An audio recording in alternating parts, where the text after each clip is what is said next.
айдын акырында Рамазан ай баштар электен адайы кайрылуу жасайды. Азыр бүгүн 29-Шабан. Бүгүн 29-Шабан. Рамазан айындагы орозо 2-хижри Шабан айында фарыз болгон. Бул дегени 1446-хижри. Ай санагы, мусулман санагы боюнча Рамазан айында фарыз болгондугуна 1444 жыл болду. Пайгамбарыбыз саллаллаху алейхи ва саллям 9 жыл Рамазан ай орозосын кармады. Өзү бул Рамазан айдын орозосунун фарыз болгонуна чейин 3 чоң өзгөрүү болгон. Биз мусулман баласы буну билишибиз керек. Биринчиден пайгамбарыбыз Меккеден Мединага көчүп келгенде, пайгамбарыбыз айына 3 күн орозо кармайт эле. Жана Ашура деп коет, Мухаррам айдын 10-сында кармайт эле. Кийин анан Алла субханаху ва таала Кур'ан-ы Каримдеги аят түшүрдү. Я айюхалладина аману кутиба алейкумус-сиям кама кутиба алалладина мин кабликум лааллакум таттакун. Эй иман келтиргендер, силерге Рамазан айдын орозосун кармоо фарыз кылынды дейт. Кандай силерден мурдагыларга да фарыз кылынгандай. Мүмкүн силерде таквалык пайда болор дейт. Ушул аятка көңүл бурайлы. Бакара сүрөсүндө жараткан Алла Тааланын улуу фарызы орозо Мухаммад алейхиссаламдын үммөтү менен эле өзгөчө эмес. Бул Адам алейхиссаламдан бери келаткан ибадат. Кандай намаз Адам атадан бери келаткан мурунку шарияттагы, мурдагы китептердеги, мурдагы үммөттөрдөгү, мурдагы пайгамбарларда орозо фарыз болуп келгендей эле Мухаммад алейхиссаламдын үммөтүнө дагы Алла Таалам орозо кармоону фарыз кылып атат. Бирок албетте окшоштугу зарыл эмес. Алар канча күн кармайт эле, биз канча күн кармайбыз, саат канчадан канчага чейин кармайт эле, алар айырмалары бар ал. Демек биринчи мына өзгөрүү ушул аят түшкөндө Алла субханаху ва таала Рамазан айдын орозосун фарыз кылды. Демек бул айда орозо кармаган бул Алланын, ааламдын жаратуучусунун фарызы. Биз орозо кармаганыбызда Аллага иман келтирип, Алланын буйругуна моюн сунуп, Алла Таала ушунун буйругун аткарсам ыраазы болот деген ишеним менен орозо кармайбыз. Ден соолук үчүн эле эмес. Ден соолук өзүнчө, же болбосо элдер кармап атат, мен деле кошо кармап коеюн. Андай эмес. Алла фарыз кылган, милдеттендирген. Алла субханаху ва таала мен кулумун. Менин мойнумдагы аткара турган милдеттердин бири мына орозо кармоо деп. Максат эмне? Лааллакум таттакун. Мүмкүн силерде таква пайда болор дейт. Алла Таала орозо Рамазан айдагы орозону фарыз кылып туруп, бизден мынакей таква, жашообузда таква болсун. Биздин арабыздагы мамиледе таква болсун. Таквалыкта өсөйлү. Таквалыкта бекемделейли. Максаты ушул. Анткени дүйнөнүн бактылуулугу, ахиреттин бактылуулугунун ачкычы таквалыкта. Ким гана болбосун, кайсы доордо келбесин, кайсы өңдө келбесин, кандай социалдык абалда келбесин, таква боло турган болсо, Алла аны өз кудурети менен дүйнөдө дагы, түбөлүктүү ахиретте дагы бактылуулук берет. Ошон үчүн ошо таквалыкты бизде пайда кылыш үчүн таква кандай? Арам нерседен өзүңүздү токтотуңуз. Арам нерседен өзүңүздү токтотуңуз. Бул орозонун өтө чоң салымы бар такваны пайда кылганга. Эмне үчүн? Анткени адам баласы өзүн кармап атат да, жегенден, ичкенден, адал аялына жакындагандан өзүн кармап атат. Мына барып чеберлик. Барып буда болсо бир профессионалдык, машалла өзүн кармаганга күч пайда болот. Ушунун аты таква. Качан арам келет сөзсүз алдыбызга. Арам ой келет, арам иштер келет, арам сунуштар келет. Билип коюңуз. Ушунун бардыгынан адам ошого барбай, өзүн ошого алдырбай, өзүн кармаган болсо, мына ушу таква.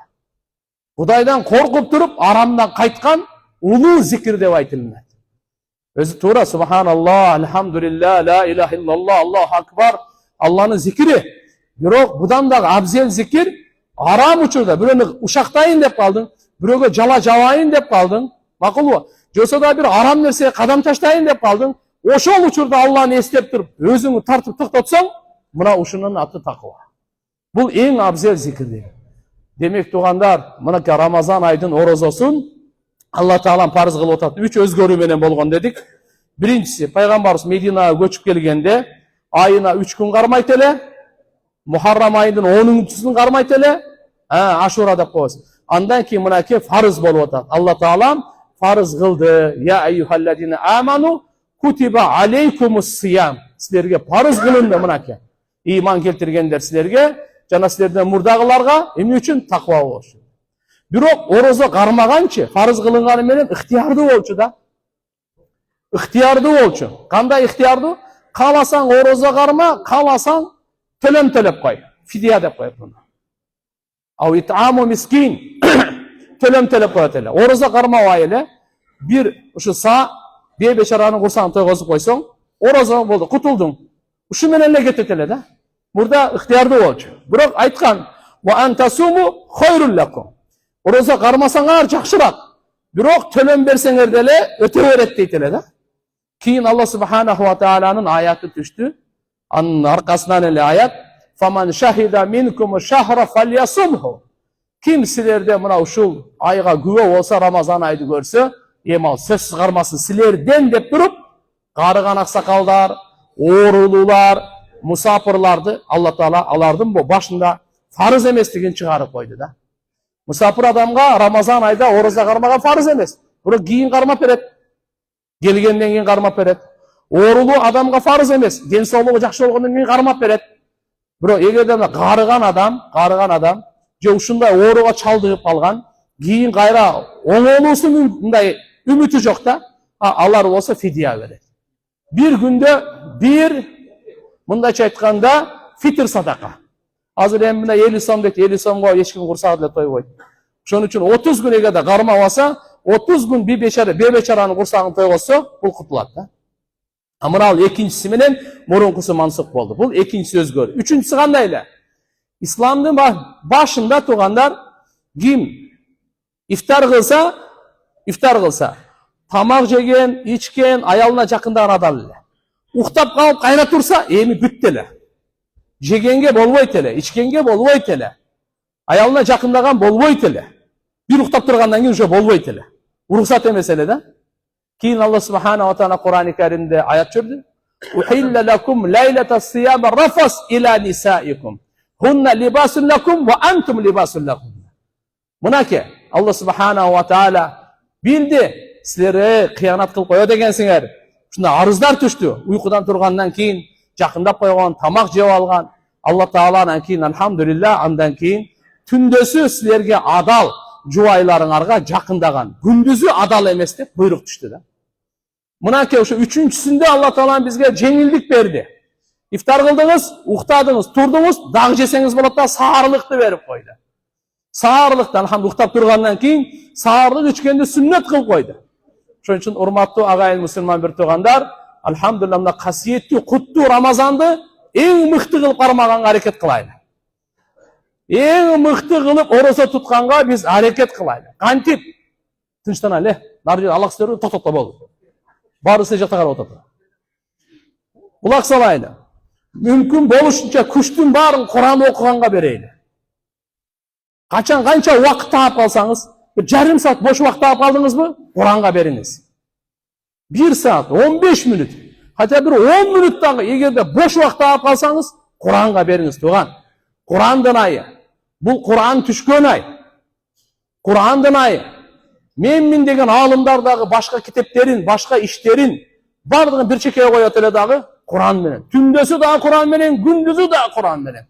Пайгамбарыбыз менен Жабраил периште экөө түнү күнү Кур'ан окушат эле бири-бирине. Бири-бирине өткөрүп берет эле. Ошон үчүн бул Кур'андын айы, туугандар. Шахрамадан унзила фихил Кур'ан худан линнас ва байинат минал худа вал фуркан. Алла Таала айтат, Рамазан айында Кур'ан-ы Карим түшүрүлдү. Эмне үчүн? Бүткүл адамзатка туура жолду көрсөтүш үчүн. Туура жолду көрсөтүш үчүн. Кур'андын миссиясы, максаты Baylarga toora joldu көрсөтүү, жаштарга toora жолду көрсөтүү, эркектерге аялдарга toora жолду көрсөтүү, кембагалдарга бийлерге toora жолду көрсөтүү, бардык адамзатка toora жолду көрсөтүү үчүн Кур'ани Карим түшкөн туугандар. Мынакей ва байинат минал худа вал фуркан, Алла не деп атат? Түшкөнүн максаты ушул, ачык айкын, Кур'андын далилдери ачык айкын. Бүдөмүк эмес, сизди экиге салбайт, ачык айкын далилдери менен ачык жолдомону көрсөтөт. Бул бир. Экинчиси акыйкатты жалгандан ажырата турган Кур'ан. Кайсы чын, кайсы жалган, кайсы жол бейишке алып барат, кайсы жол бактысыздыкка, дозокко алып барат. Бул ачык баян кылган Фуркан, Алла Тааланын китеби Кур'ани Каримдин экинчи аты Фуркан. Мынакей ошон үчүн түшүргөн туугандар. Ошон үчүн Кур'ан менен дос болойлу. Кур'ан менен сырдашайлы. Мына Кур'андын айы экен. Кур'анды окуй албагандар үйрөнөйлү. Ушуга убакыт бөлөйлү. Адымдар машаалла, мисалы Абу Ханифа рахматуллахи күндүзү бир хатым, түндөсү бир хатым, таравийде бир хатым кылып, 61 хатым кылып коет эле. Биз андай болбосок да ар кимибиз дүйнөдөн өткөнгө чейин арабча Куранды баштан аяна чейин бир окуп калышыбыз керек да. Я Алла, ушу бир окуганга чейин менин жанымды албай тур деп дуа кылыш керек да.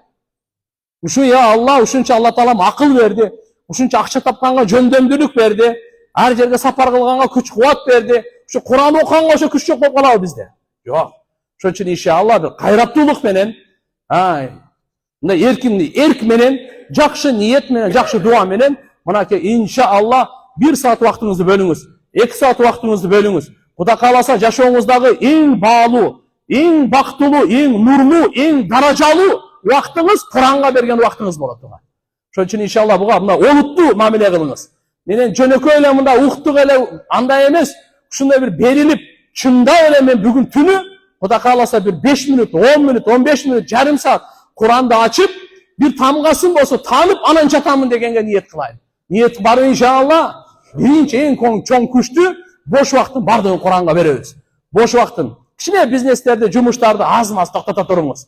Совсем эле токтотуп коюңуз деп аткан жерибиз жок. Просто машалла Рамазан айды Рамазандай өткөрөйлү. Кийинки Рамазанга көп ишене бербең. Кимдин тагдырында бар, кимдин тагдырында ахирет бар, Кудай билет. Мына барын колдо кармап калыш керек. Мына барын Алла Таалам бергенин пайдаланып калышыбыз керек. Демек, биринчиси Куранга кетти. Экинчиси, Курандан бош убакта машина айдап кетип атасыз, бирөөнү күтүп атасыз, зикир менен. Зикир менен, алхамдулилlah, субханаллах, ла илаха иллаллах, пайгамбарга салават, истигфар, пайгамбар саллаллаху алейхи ва саллям хадисте айткан 4 нерсеге көңүл бургула. Экөө менен Робуңарды разы кыласыңар. Экөө силердин кажетиңер. Робуңарды разы кыла турган кайсы? Ла илаха иллаллах. Ушуну көп айткыла, ушу менен Алла Таала Робуңа разы болот.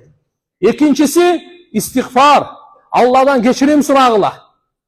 Алладан кечирим. Риваяттарда келет, Алла Рамазан айда бардык адамдын күнөөсүн кечирилет. 100 тарткандан башка, 100 үйүргөндөн башка. Абу Хурайрадан сураалында 100 үйүргөн ким десе, Алладан кечирим сурагандан 100 үйүргөн. Сурабай койгон да. Ушу Рамазан айда мени кечир десе да Алла кечирет экен да. Ушу мени кечир деп айтпай койгон, мына ушул 100 үйүргөн эң бактысыз адам. Рамазан ай келип туруп кечирилбей калган адамды бактысыз адам дейт. Ошон үчүн Рамазан ай өзү Алла Таалам күнөөлөрдү кечиргенге канча себеп турат. Саарлык итсеңиз күнөө кечирилип атат. Ороза кармасаңыз күнөө кечирилип атат. Тарави окусаңыз күнөө кечирилип атат. Бирөөнү оозачарлык кылып берсеңиз күнөө кечирилип атат. Куран окусаңыз күнөө кечирилип атат. Дуа кылсаңыз күнөө кечирилип атат. Ар бир жерде карасаңыз хадистерде турганда күнөө кечирилгени жазылат да. Күнөө кечирилгени жазылат. Себеби бу дүйнөнүн бактылуулугу күнөөнүн кечирилүүсү. Ахиреттин бактылуулугу дозоктон кутулуп бейишке кирүүсү. Алла субхана ва таала айтып койгон. Алла куллу нафсин даиqatul maut. Ар бир жан өлүмдү дамын татат. Faman zuhsiha anin nar wa udkhila al-janna faqad faz. Wa ma al-hayatud dunya illa mata'ul ghurur. Kim dozoktон отунан куткарылып бейишке киргизилсе, мына ушул адамды биз бактылуу деп айтабыз. Түбөлүктүү бактылуу деп айтабыз. Чыныгы бактылуу деп айтабыз туугандар. Ошон үчүн Алла субхана ва таала Рамазан ай берди. Экинчиси зикирге көңүл бурайлы. Зикирде да Алланы даңазалап, арулап, Алланы мактап, Алла Таала калима, ошо менен биргеликте кечирим сурап. Алладан кечирим сурайлы. Я Алла, менин чоң күнөөлөрүмдү кечир деп айтайлы. Ya Allah, meni kichine günahlarımı geçir dep Allah'dan soranaylı. Ya Allah, menin eski günahlarımı geçir. Жаңы günahlarımı geçir. Ataylap kılgan günahlarımı geçir. Жаңылıştan bilbey kılgan günahlarımı geçir. Jaşırın kılgan günahlarımı geçir. Aşkere kılgan günahlarımı geçir. Жалgız kılgan, cemaat menen kılgan günahlarımı geçir dep Allah'dan soraylı. Geçirim soray durgan. Özübüzdün dagı, ata-enebüzdün dagı günahlarını geçirimin soraylı. Bardıq Müslümandardın günahlarını geçirimin soraylı. Peygamberimize köp salavat aytaylı. Bu ikincisi tuğanlar. Üçüncüsü, nafil namazlarga köngül buraylı. İşrak namazı var, zuha var, avabin var, tahajjud var, tasbih var, hacet var. Nafil namazlarını mümkün boluşunca köp okuylu. Aramızda maşallah kazası var da demek var. Kançalarımız misali namazdı özü 12-13 yaşta farız bolgan, 20'da başladık, 30'da 40'da başladık, 50'de başladık. Kazanı hazır okuylu.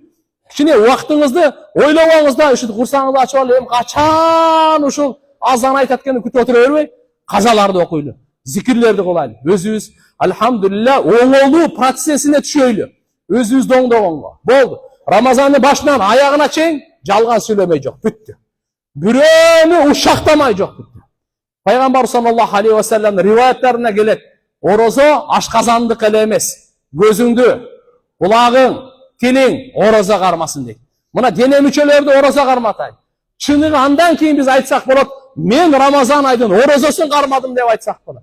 Эгерде ошо Рамазан айда жалган сүйлөбөсөк, бирөөгө жала жаппасак, бирөөнү ушактабасак, бирөөгө арам, жамандык каалабасак, мына Рамазан тарбиясы мына.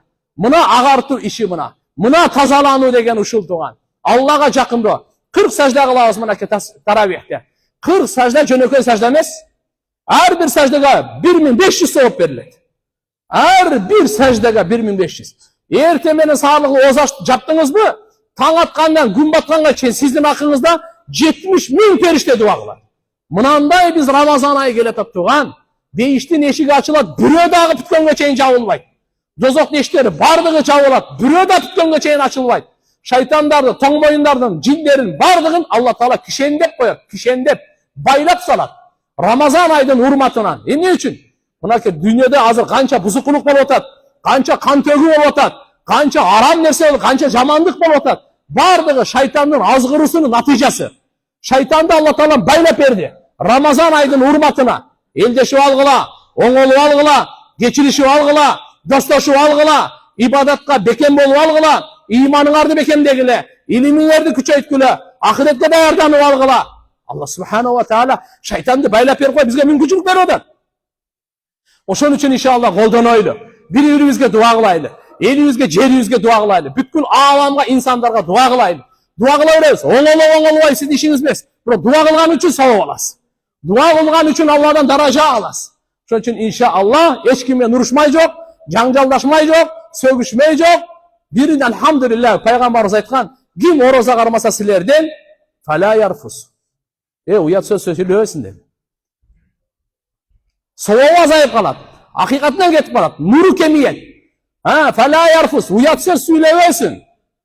Vala yashab. Kıykırıp, ökürüp, bakırıbasın. Bazarlarda tiyakta janjal yok. Egerde bürö janjaldaşıp, uruşup, nadandıka alып келе турган болсо, мен орозомун geçirip koy деп эле кетип калсын дейт. Эч ким менен урушпасын дейт. Allah subhanahu wa ta'ala barыбызга Ramazan ayının hakikatini nasip kılsın tuğanlar. Her gün sayın, saat sayın Allah'a jakındaganга, Allah menen baylanışıp, Allah Taala'nın aldında süykümdүү bolgonga, Allah Taala özü jardam bersin. Ökümdörдү жакшы аткарганга, сүннөттөрдү жакшы аткарганга, Allah Taala'nın özünün nematlarına şükür kılganга, Allah Taala barыбызга jardam bersin. Бүткүл alamda Ramazan ayı, mınake tuğanlar. Az inşallah bugün 29'u ay görüp atacak bardығы, buyursa inşallah Allah subhanahu wa ta'ala'nın kavlosu menen şu bu yılki Ramazan aydı en mıhtı Ramazan ayı ötkörөz. Ötkörөz inşallah. Anan keyin gün sayın 10 riyal deyin de. Atım neli? Dolar bu. Som. Kiçineden ele tuğanlar azma sadaka kılay. Көп эмес. Kudan şu barыбızda bar. Sizgeçi 100 som eştek emez. Em bankı menen kotorosuz bu, barıp alıp beresiz mi? Kıskası gün sayın kiçineyle bir 100 som, 200 som sadaka. Dosuңuzga деле, башкага деле, барына деле, жогуна деле кыйналгандарга бергендин сабабы көп. Ал талашсыз. Бирок бардыгын алхамдулилlah gün sayın Садака бербеген күнүбүз болбосун. Ошон үчүн айтып атам, напсы чыркырабай турган 100 сом, 200 сом, бир аз болсо дагы иншалла. Кылабызбы иншалла? Алла субханаху ва таала баарыбызды кабыл кылсын. Ошон үчүн иншалла, эстегенде бир неме айтайын. Орозо туткан кишинин уйкусу ибадат дейт мына. Бирок бир шарты менен ушактап алса. Ушактап алса эле болду. Ушунуку уйкусу дагы ибадат. Түнү дагы ибадат, күндүзү дагы мунуку ибадат. Кудай кааласа иншалла 5 күндө бу жерде хатым Куран, жылдагыдай эле 6 парадан иншалла окулат, каракелерибиз окуйт. Жакшынакай чыдамкайлык менен, аны бергер үлгүрөп, уктап калып, анан эшке чыгып, анан бекер сөз менен алек болбойлу. Ошон үчүн иншалла мына саптарды жакшынакай кармайлы, тегиз кылып, эгерде бирөө кажети болуп калса, акырын сыртка чыгып, дарат алып, бети колум машал неме кылып, бирок сиздерден сураныч. Күндүзү жарым саат, 1 саат уктап коюңуз. Канча? Кичине уктап койсок, таравиге мындайча айтканда, настроение менен турабыз да, үлгүрөбөй, кыйналбай, кысталбай, көңүл менен Куран окуп атканда кандай бактылуу кулактар Куран уккан. Машаалла, угуп, болбосо биз өзүбүз деле алхамдулилlah, пайгамбарыбыз Алланын сөзү бул. Машаалла. Ошон үчүн иншалла баарыбыз аракет кылайлы, жакшынай укканга, ыйлаганга аракет кылайлы. Эмнеге аракет кылайлы? Кабырды эстеп турайлы, ахиретти эстеп турайлы, өлүм периштени эстеп турайлы, өзүбүздүн жаназабызды эстеп турайлы, өзүбүзгө кусул кылып кепил кылып аткан ошону эстеп турайлы. Эртеби кечпи кете турган шайтанды алсыратып, ахиретти алдыга коюп, бейиш оң жакта, тозок сол жакта, Алланын алдында турам деген сезим менен ушуну кетирбестен кайрадан аракет кылып, машаалла намазда хушу-хузу менен турганга аракет кылабыз. Аракет кылабызбы иншалла? Аллахым кабыл кылсын. Вактан чоң. Болду?